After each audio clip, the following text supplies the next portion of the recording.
Hello and welcome to the interview at IU. I'm your host, Henry Holloway. Today I'm joined by a very special guest. Scott Dolson is the Vice President and Director of Indiana University Athletics. As Director of IU Athletics since 2020, Dolson has overseen a massive resurgence in the football program unlike any other in the program's history, an unprecedented evolution in the women's basketball program, and sustained success of the IU men's soccer program. During his tenure as director, Dolson has also overseen the establishment of the Women's Excellence Initiative, which has raised over $8.5 million for IU women athletes.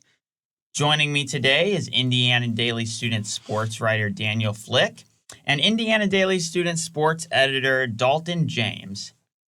Daniel, Dalton, Director Dolson, thank you so much for joining me today. Thanks for having me. Henry. Absolutely.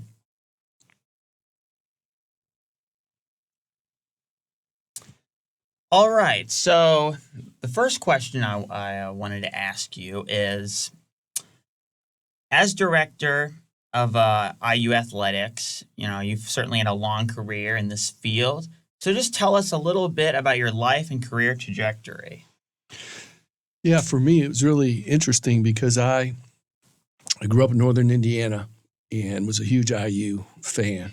And my grandfather went to school at IU for a semester, but couldn't stay at IU. He couldn't afford to stay. And neither of my parents went to college. So my sister and I were first-generation college students, and my grandfather always wanted us to come to IU. And at that point, when I was young, IU basketball was really, with Coach Knight, just taking off. And when I was 9 years old, we won the national championship in 1976. And I was going to play for IU like most young boys at that time period in the state of Indiana. That was kind of the goal. But when you don't start on your JV team as a senior, you're not going to play for IU. But it just so happened my best friend in high school was the number one high school basketball player in the country. And he ended up committing to play for Coach Knight and coming to school here. And I was coming here anyway, so we ended up becoming roommates, and he's the one who said to me, why don't you become a basketball manager? And it would be a great opportunity for you while you're in school to be around the program and all that. So I was kind of a package deal. I ended up becoming a manager. Had an incredible opportunity there. We ended up winning the national championship my junior year, which was 1987. And then subsequently, I ended up working for Coach Knight's oldest son, Tim Knight, who ran all Coach Knight's businesses, which was an unbelievable opportunity for me to get my foot in the door in athletics, really from an employee standpoint, and to learn a great deal at a young age. And then started working for IU Athletics a couple years later, and in the fundraising area, what's called the Varsity Club, and just worked my way up. Never thought I would stay here 34 years, I think it is now, maybe 35. I'm not sure. Once you get over 30, you stop counting. But I never thought, that it just kind of worked out and ended up becoming the athletic director, like you said, 5 years ago, and just feel extremely fortunate to have this opportunity. Absolutely. What did you learn in your time here as a student manager? I really learned how to work, Yeah. to be honest with you. Really one of the things that I think if you talk to any former manager, it's really it's an incredible opportunity, and it's an opportunity to really understand how to balance your time because it's a full-time job basically while you're going to school. And, having the opportunity to work for Coach Knight, who's arguably the greatest coach in the history of college basketball, to watch him and be around a successful program, to see what successful programs look like. I didn't know it at the time, but it really, I draw on that every day in terms of my job now. It's weird when I look back at it. I think it prepared me to be the athletic director someday, to be inside a program like that and to see the success and see how it operated. And now ultimately to be over all of our programs and to really help them be successful, it really prepared me tremendously. But the number one thing I would say would be really working hard. When you look at it, because there's kind of this perception that what Knight did maybe wouldn't work now, but it seems like the traits that were within his program would still translate. Now, what were some of the intangible traits within his program that you kind of think are still applicable now? Yeah, he had a blueprint. And honestly, that's where in the coaching search, like that led to Coach Sig, and ultimately that led now with Coach DeVries and men's basketball. It really is important to me and to us that we had a coach that truly had a blueprint on this is how we do things. This is my recipe and plan for success. And so with Coach Knight, having grown up in the program, watching him, everything from recruiting to player development to style of play to how he was going to lead within the locker room, how the players would lead, all those areas of the program really led to ultimate success. And so when we're looking for coaches and as we develop our programs, making certain that a coach has a blueprint and understand how they want to develop the program and really stick to that plan is super important. And so for me, having a firsthand view of that really helped me and still helps me today. You mentioned when you got here, it's been a crazy time. I guess, what are your days kind of looking like? What are you up to? It's a combination of, I talk about balance a lot, and balancing, just keeping the trains running and making certain we still focus on the core values of IU athletics, making certain we're still all about maximizing our student athlete opportunities academically, personally, athletically, NIL now, which has been added to that. And so balancing all that with the modernization of college athletics. And, the Big Ten athletic directors, because of all the transformational change going on, have had a lot of change, and just in terms of a significant amount of time spent on what the future is going to look like. And so for me, a typical day is balancing running the day-to-day operations like I always have, but at the same time really working on the future. And I spent a great deal of time on that. Yeah. So on the topic of NIL, that's been very recent development. IU sort of taken the really taken charge in terms of this sort of collaboration effort with Kelly School of Business, the Media School, the IU Maurer School of Law. How beneficial do you think that collaboration has been? And how did that collaboration kind of come about? And how did that kind of develop? And did it go as you expected? And what have you learned from that kind of collaboration?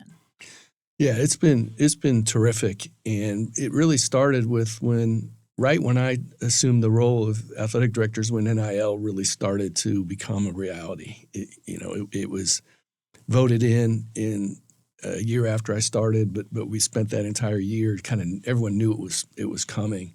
And what we wanted to do, it's kind of like I talked about earlier with the blueprint for success for our programs, knowing that we were going to be dealt the NIL card, how can we play it the best we can to maximize the opportunity for our student athletes? And so by collaborating, whether it was the Kelly School or the Maurer School of Law, it really, why not take advantage of resources that we have that can help us make certain that we can have the most comprehensive NIL program in the country, so that with our student athletes, we can really touch all bases for them. So whether it's brand building, whether it's financial literacy, whether it's how they ultimately look for deals, to put all that together, and then also to form a collective so that we can have, just like other schools that followed, have an opportunity to create deals where there are opportunities to do so. So we wanted to really look at it comprehensively and have a blueprint, and that really and also one of our goals in the department is we know we're a part of something bigger than ourselves. We're not just an independent franchise. We're a part of a unbelievable university, and we want to collaborate and be integrated with the university as much as possible. And this was another opportunity to do that. Awesome. The job of a head coach now has changed a lot. I mean, I had a sit down with Coach DeVries April 1st or 2nd, I think it was, and we talked a little bit about how, probably about 5 or so. When he arrived at Drake in 2018, you're not having to start from scratch, and he got to IU and he's got a completely fresh roster. I think he had one player return last year. I'm sure the responsibilities of a coach have changed. Are the traits that you're trying to find in a coach, as far as off the court, if he can pitch a school, if how he can kind of manage, all the money part of it. Like, are there things you're trying to look for now that have kind of changed as a result of having to handle all that stuff? Honestly, I think the role of the head coach is still the same, but what's encompassed in that role, has changed. So basically, if you go back to the Coach Knight days, he was the CEO of the program, and there were a lot of areas that he had to manage in addition to just coaching on the floor and recruiting, which are kind of the pillars of the job, right? You're coaching, and you acquire talent, and then you develop it and you coach it. Yeah. But there always have been outside responsibilities for the head coach, and now those have gotten more complicated the more complicated the business has gotten.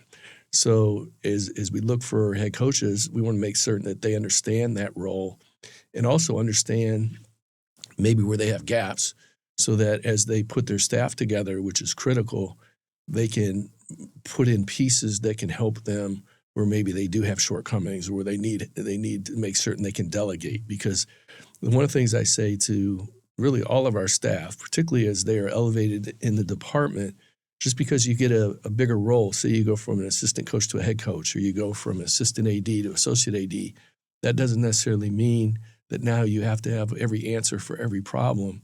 That means that you've got to make certain that you're managing your area, that you are prioritizing what's important today and for the future, and then also you're delegating so that you can have the right people helping you get it all done. Because just like me as athletic director, there's no question, and I can't get the things done without the right team around me. And I don't have all the answers, but I have people around me that are unbelievably talented that we utilize to make certain we maximize their opportunity in our department for what we need best in the department.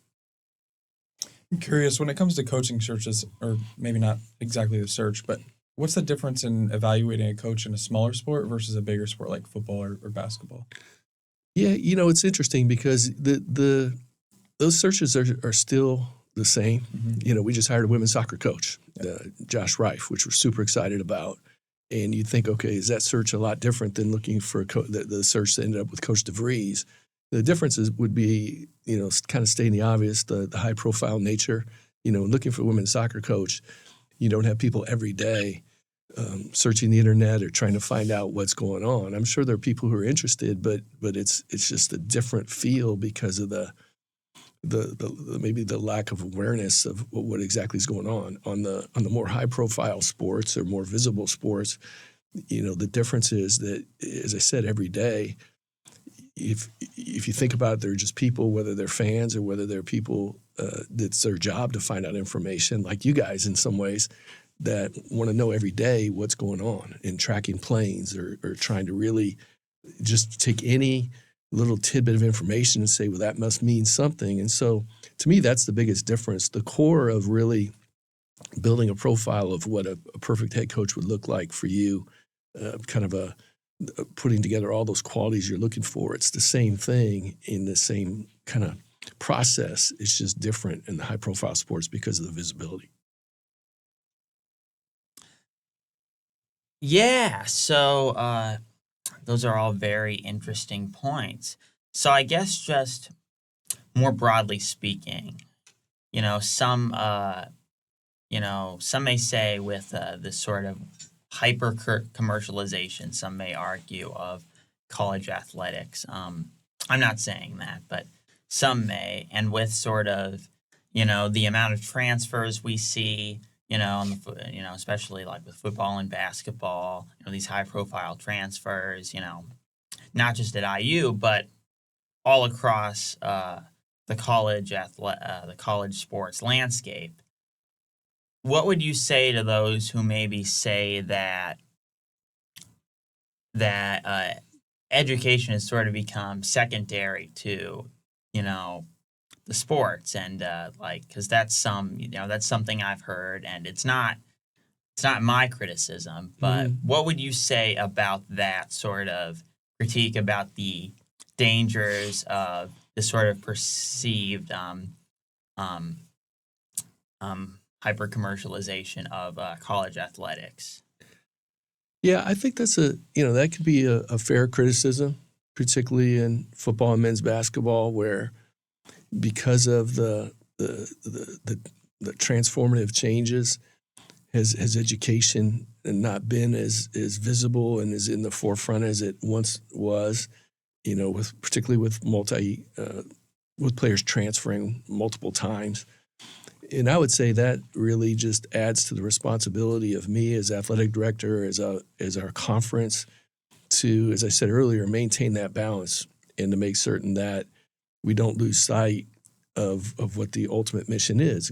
Because ultimately, even though the money is big and the TV contracts are big, and now with NIL and ultimately revenue share starting, all that, it's really good for student athletes that are able to participate in that, and those are those are good things. But at the same time, we're in it for the long haul, and we want to make certain when we recruit student athletes, no matter what sport, but particularly football and men's basketball, because of the visibility of those sports, that the families, the student athlete themselves understand that at Indiana we still want to make certain that we do balance what's important, and we know for the long haul.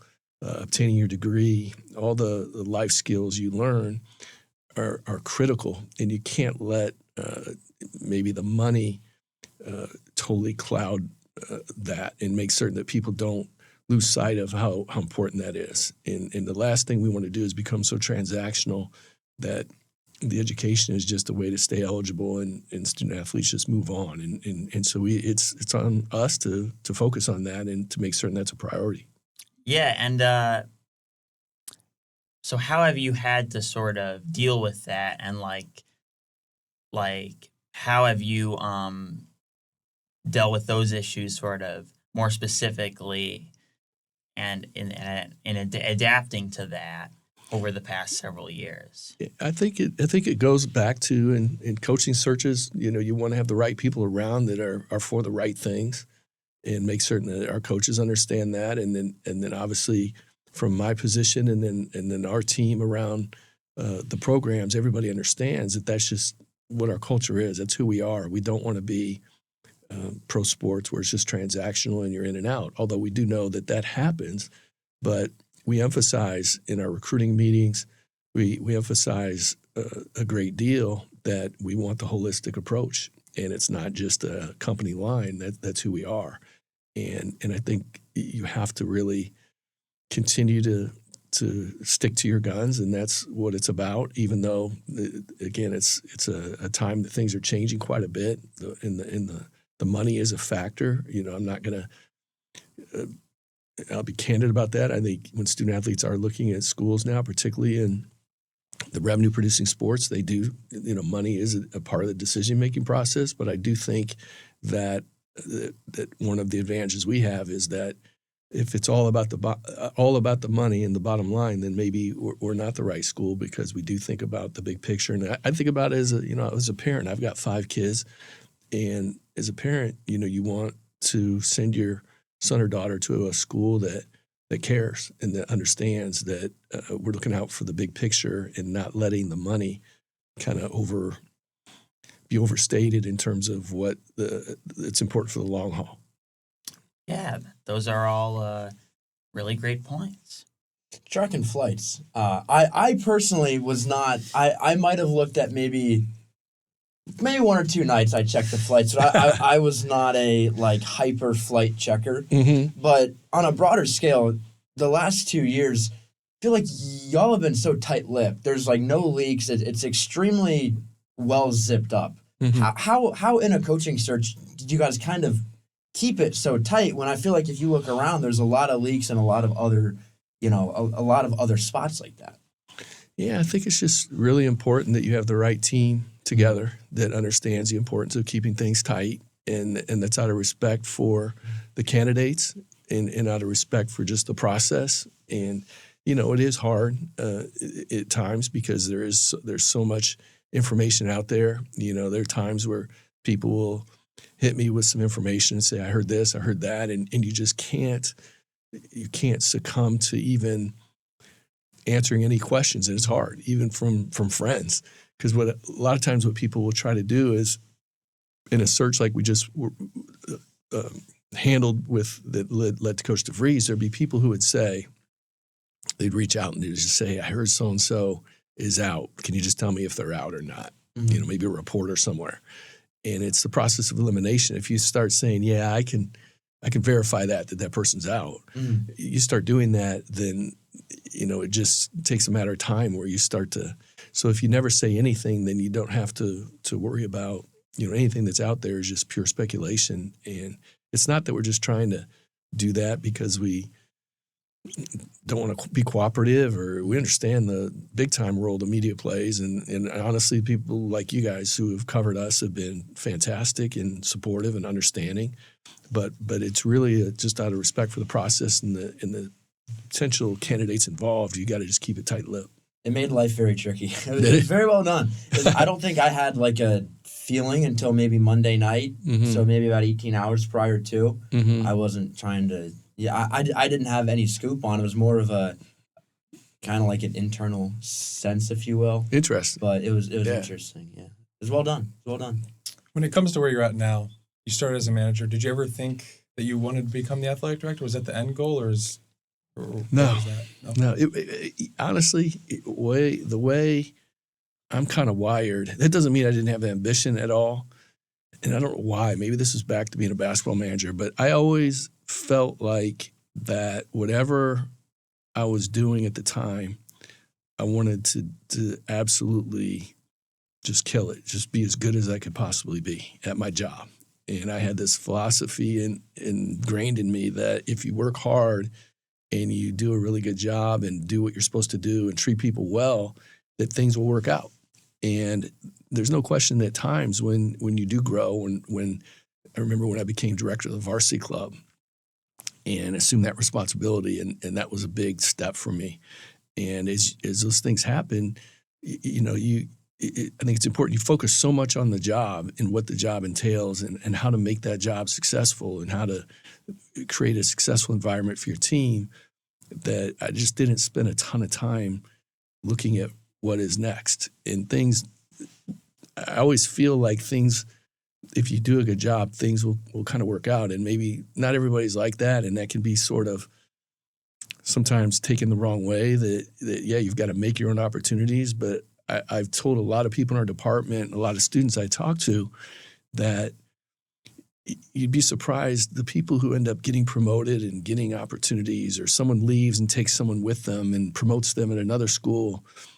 It's not because they you know, particularly just like them or there was a personality. It was really people who produce and really work really hard and treat people well and are team players. People want to hire people like that, and you don't overcomplicate it. So it's a long answer to your question. You know, sure, over time, as I grew in the department and Fred Glass named me deputy AD, which was an incredible opportunity. You know, at some point when Fred said that he was going to retire from IU athletics and move back to Indianapolis, that, you know, I started thinking about it, but it wasn't like my whole career was geared towards, can I be the AD? Until that opportunity opened up, then I started to think about, you know, what would that look like and how could I be successful in that position? What could I do to help IU athletics, particularly during this transformative time? Yeah, and in a way that's probably better because you were more focused on the actual experience that you were obtaining than you were, you know, just having some sort of eventual arbitrary goal of getting a particular position. Do you think that maybe just you being more focused on your work in that sense is key to where you are now? Absolutely. I believe that. And I believe, again, back to being a basketball manager, I mean, you just really did your job and understood what success looked like. And there was no shortcuts. There was no other way about it other than just doing what you're supposed to do. And I think that's kind of what it was. I look up to people that I've been around, that I've seen maybe have success or really are good at what they do. You know, there's just common formulas that you know, the dedication, the hard work, all that stuff sounds kind of corny. You could roll your eyes, but I don't think that people who are successful are like this superior, have to be ultra smart, like this uber talented. I mean, certainly they are at some level, but a lot of times they're just really good leaders who understand how to make things happen. And I talk about that a lot too with our staff. You can tell when someone comes into a meeting, sometimes are they trying to make something happen or are they trying to make it not happen? And I think I've always had the mentality that let's try, no matter what the situation is, let's try to make a difference. Let's try to make it happen. And one of the things too, being here so long, I've been paranoid about not being set sort of in the Indiana way. And I think that's helped me survive in some ways because as we went through 5 athletic directors in 8 years, and, I think I've always been open to new concepts, new ideas, new thoughts. And I didn't want to be here. And whenever a new AD would come in, I'd say, well, this is the way we've always done it here. And I think that was the kiss of death. And I would never think that way. I always think like, well, how's everybody else doing it? Is there someone else that's got a better way to do this? And that's the way I want people around me. The people around me, I challenge them. I want them to disagree with me. I want them to say, no, why are we doing this? And when we just make an ultimate decision, we have to hold hands and say, we're all in this together. And we have to support each other, even if we disagree on something. But it's not about, hey, this is kind of my way or the highway, or this is everybody better just go along with what the leader wants. And I never felt that way as I was working in the department, and I don't want anyone to feel that way now. I hear Sig talk all the time about how he'll go and watch tape on a variety of, colleges and schools trying to learn as well. Is it kind of like that as well for you if you're trying to see like, okay, here's how that school had a search, how they hired people, how they crafted a, coaching parameter? Is it kind of like trying to pull? Oh, 100%. Like yeah, that? 100%. Yeah. I guarantee I drive my staff crazy, our staff crazy, because I say, we're talking about a subject, and I'll say, hey, let's find out what do the other Big Ten schools do on this? What do they do? And it's a lot, because we're constantly saying, let's look around the country, And then also, one of the things I've really enjoyed about being athletic director is being in the athletic director room. And some of my closest friends are colleagues now, and I'm on the NCAA baseball committee, and so I met several athletic directors from around the country on that. And as you get to know people in similar positions, you can collaborate and talk. Even though we compete in athletic competition, a lot of the ideas that we can share are really, it doesn't impact another school if we handle our ticket situation the same as they do. And so the exchange of ideas is really important. And I take a lot of pride in that I feel like I'm representing Indiana University kind of in the room with other ADs. And at the same time, it's a responsibility for me to share kind of what we're all about, but to really be open and listen to what's the cutting edge around the country so that we can move athletics in the best position possible. On Sig, I think you attended IU at a time where it was actually not too bad, right? Oh, for sure. IUFB was rather competitive. Absolutely. Right? I think they went 8-3 your last year. Yeah. It was around there. Yeah. But you were also here for a lot of the years where it wasn't so pretty. Mm-hmm. How much did last year mean to you? Man, it meant a lot. Yeah. It meant a lot. And because honestly, my wife grew up in Bloomington. Her dad was a professor here. She went to IU football games and basketball games since she was 3. I mean, she would talk to me. We would talk over time about, we won in football. When Bill Mallory had it rolling, we really had it rolling. And how can we get back to that and take it to another level beyond that?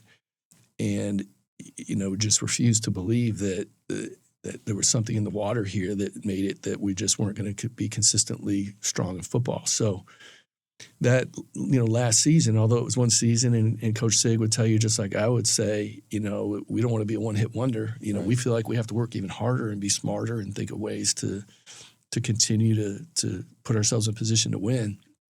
But it meant a lot because it showed what we can do if we have a plan and put that plan together and execute it and get everyone to buy in. And what was most meaningful to me was to see the fans experience that and to see the buy-in from the fans as the season was progressing. Yeah. It just meant a lot because our fans have been unbelievably supportive. I mean, unbelievably supportive through thick and thin. And, some tough days around IU athletics and IU football. And I never take it for granted. And I appreciate it. I know we all do in our department and our coaches do, but to see the experience last year with the towel waving and coming out, for the bucket game on the Saturday after Thanksgiving, to see that place full was, I guarantee you someday when I'm retired, I'll look back at that as one of the best years, but best moments of my career.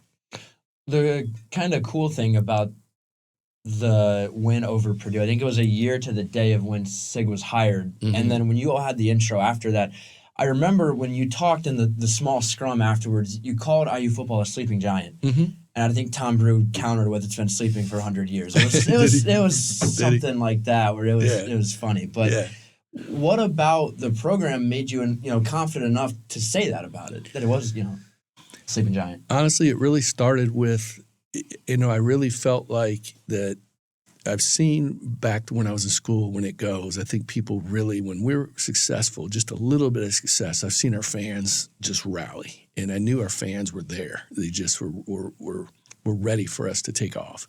And I also felt like, President Whitten is such a huge, huge part of this. And I remember when she arrived, she and I, in one of our first meetings, we talked about football. And she really set a tone. I mean, she wants us to be strong in football and be committed to building a winning program, because she knows not that it's just important for football and the athletic department, but what it can do for the entire university community. And because of her confidence and her vision for that, it gave me the confidence to believe in all the things that I believed in. And so, I think, the day we hired Sig in that press conference, I think I felt like, it's a sleeping giant because I know our fans are there and I know what it can do for the university. And I think we've got the alignment, and that word sometimes is overused, but it's perfect for us now. I think there's no question without President Whitten, it would have never happened. It just wouldn't have. And her support, her vision, and her collaboration to help get this done. And now that we've got President Whitten and Coach Sig together with now the fans coming together, student athletes performing the way they are, I think we can have that. I think the sleeping giant is ready to keep rolling. Go ahead.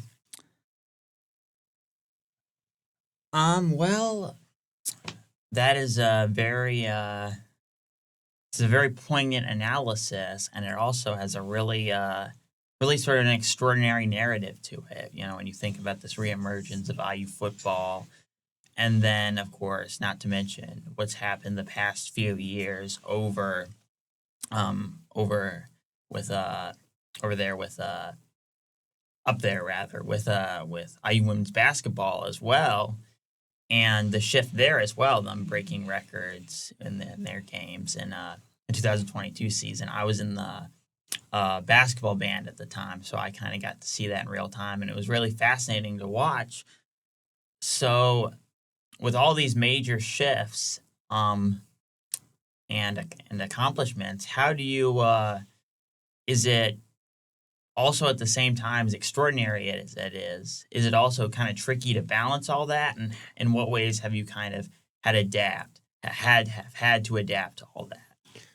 Yeah, I think it is tricky. It's tricky to not get so caught up in trying to win and win consistently that you lose sight of, back to the core mission and back to balancing all that is still critical.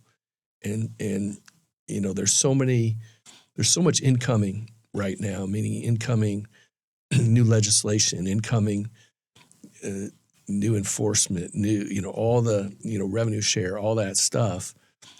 And the pressure to win just around the country, not just here, but the pressure to win is greater than ever. Coaches' salaries are so high, and there's just a lot of pressure.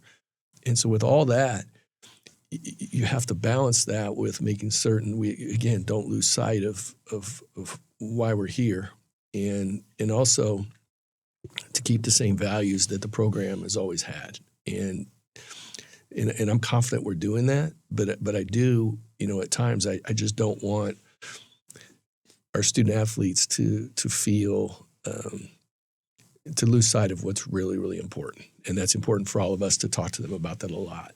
And we do that.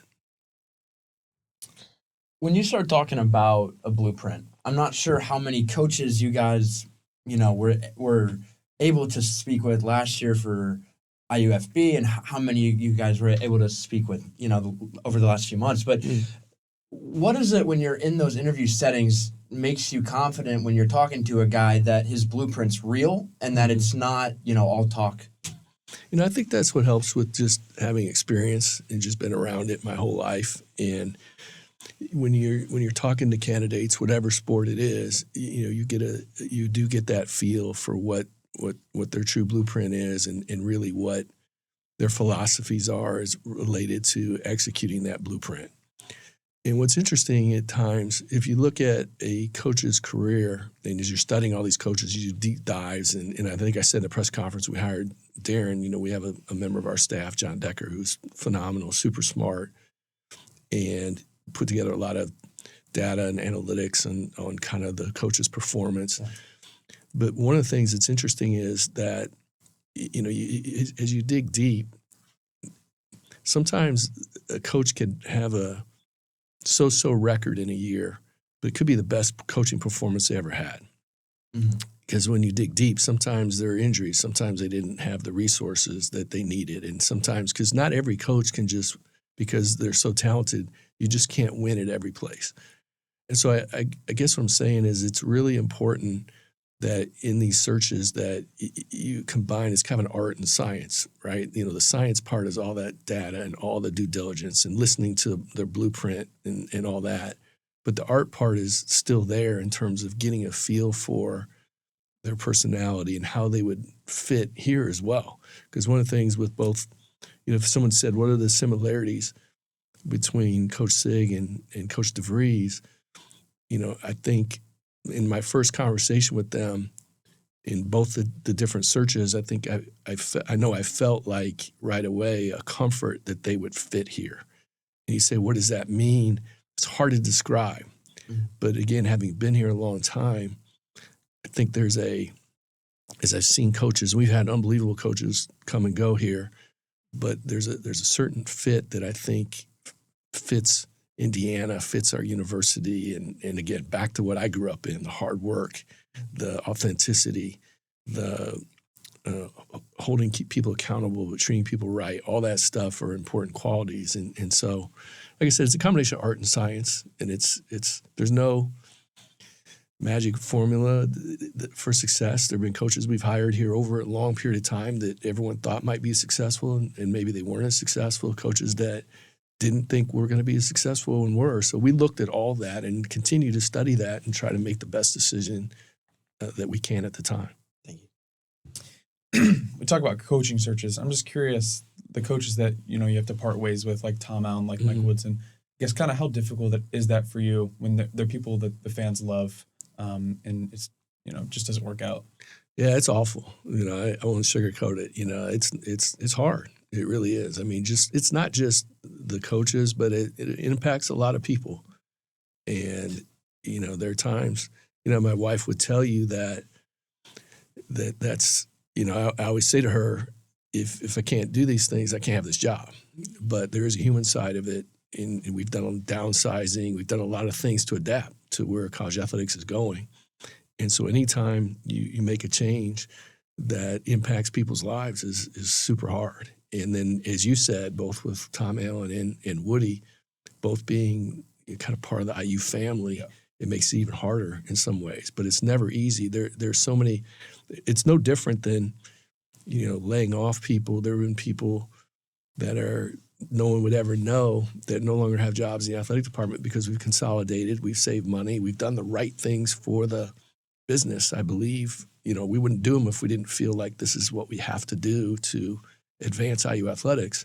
But the human side of it is super hard. And and what I try to do when I say that, whenever you're making a change like that, I try not to make it about me, because it's not about me. It's impacting their lives. And so what I've tried to focus on is them and not say, hey, this is really hard on me. This is super hard because I hate doing this. Well, it's not about me. It's about them, right? And it's about the vision for the program, for the department.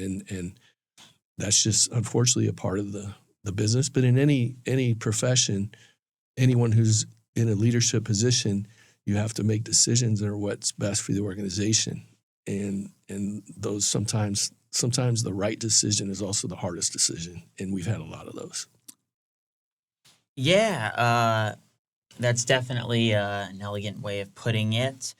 And so, though, just kind of broadly speaking, I'm wondering on a sort of a broader note, when you look at the legacy of Indiana sports, particularly as presented in film, like movies like Breaking Away and Hoosiers, Breaking Away, the film critic Roger Ebert of the Chicago Sun-Times called it a cinematic miracle. And you've got, the legacy of that, especially as it pertains to the Little 500. And then, of course, a film like Hoosiers, with Gene Hackman, who just recently passed away. And even though that's not focused on IU in any way, it definitely does speak to, this little high school basketball team reaching their dreams of going to Hinkle Fieldhouse, which is a pretty extraordinary feat based on a true story. You look at that and you look at how that impacts the legacy and the image of Indiana sports. In one of the first few scenes of that movie, Jerry Maguire, he's talking about a kid from Indiana, reaching his dreams of trying to reach his dreams of becoming a basketball star. How does that kind of sports legacy, particularly as it pertains to being here at IU, make your job, maybe all the more invigorating? And how has that, I guess, inspired you in any way?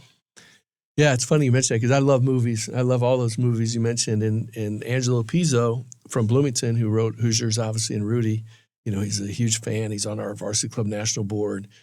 So I, love talking to him about IU athletics and the movies as well. But from an inspiration standpoint, I think one of the things that those movies all have in common are, it's about people. There's a story there, but I think one of the things that we try to never lose sight in IU athletics is that, we have facilities, we've got a lot of things that are important to run an athletic program, to be part of the major university, but we're still built around people. And whether it's coaching searches, whether it's in the recruiting process, you can never lose that feel and can never be so transactional that you lose that. And not every university is the same. I've obviously only worked here. This isn't a knock on any other university. I'm sure they've got their things that are their great qualities at different universities. But for us, if you said to me what stands out about IU athletics and our university as a whole, I think it's just great stories that you could make lots of different movies about people who really care and want to do things the right way. And not to be a Pollyanna about that, but I think that's just super important. And I think people know, particularly recruits when they come in, if there's an authenticity there. Do you really care? Are you just telling me what you want to hear? Is this a sales pitch? Or donors who are thinking about making a gift to IU athletics or IU in general? Is there an authenticity there and a genuineness? And I believe in all that. And that's kind of how I'm wired. So I think those movies inspire me to be authentic, to be real, to be honest. And that's what I think. If you look at all those movies, I think all those movies have that in common. And I think that's the culture we have within IU athletics and the entire university. Yeah. And on that note, speaking of legacy and, inspiring stories, Bobby Knight, he's, a legend around here. Mm-hmm. And, he's somewhat of a complicated legacy in many ways. Clearly a brilliant man. And, it's funny, one of the things that my dad said is, maybe what they should have had him do at the end, towards the end of his career here, is coach the girls, because he would have had to adapt in different ways, coaching women athletes than the men. But when you look at his legacy and you look at what he brought to the program that was so admirable, how important do you think it is to uphold his legacy in the years to come and properly honor him, I guess? Yeah, I think it's super important. The biggest way we can honor his legacy is to do the things that he did, meaning he won, he graduated his players, he supported the university. I mean, his library fund and the things that he did to try to advance our university, those are things that we should try to duplicate and continue to build not just our basketball program, but in IU athletics in general, to strive to be the best. And again, it sounds corny, but that's true. And I think that's the best way to honor him, is to kind of keep those qualities that he had. He wasn't going to cheat, and he despised people who were cheating in the business. And that was well known. And, he worked hard. He had a vision. He had a blueprint. And he had success. And he held everyone to a standard. And again, those are all those things that if we truly want to honor Coach Knight, that's what ultimately we want to do with our whole athletic department, and that he would be proud of the competitiveness and how we try to win and compete at the highest levels, but don't lose sight on the mission and academics and all those things. So we talk about balance. He probably doesn't get enough credit for the way he balanced all that and handled success. So to win at the level he did, but to not have major infractions, or to not have, NCAA issues, and to have the graduation rate he did, those are things that are still embedded in our core of IU athletics that, he and Jerry Yeagley, and look back to our successful coaches, that's what they stood for, and that's what we continue to stand for. Yeah, and what was it like knowing him, just out of curiosity? It was an incredible opportunity just to observe him. I wouldn't say, I don't want to exaggerate that we were like buddies, because I was a manager. I wasn't like hanging out with him or anything, but particularly through his sons, Tim and Pat, I had an absolutely unique opportunity to be around a legend, behind the scenes, and just observe and watch him. And he always treated me great, with respect and held me accountable. And as I said earlier, in my job today, those qualities that I learned from him, I wouldn't be here if it weren't for that. And that's not just the company line. So, yeah, I to say that I'm grateful or they're lucky to have had that opportunity is an understatement. And, I just want to do the best job I can so that I can, in my small way, thank him and the university for giving me this opportunity. Absolutely, yeah. Good. That's all I had. Anything else? I'm good. Well, I guess just to kind of wrap up here then, just going forward, what is your vision for the future, like the next 5 or 10 years of IU athletics?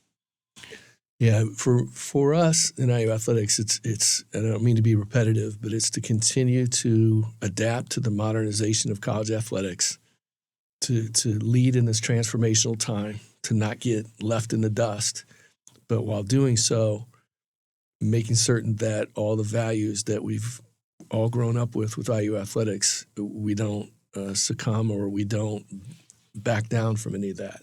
And so doing that, I think, is if 10 years from now we could be a thriving member of the Big Ten, be highly competitive in our traditionally competitive sports, and also keep growing,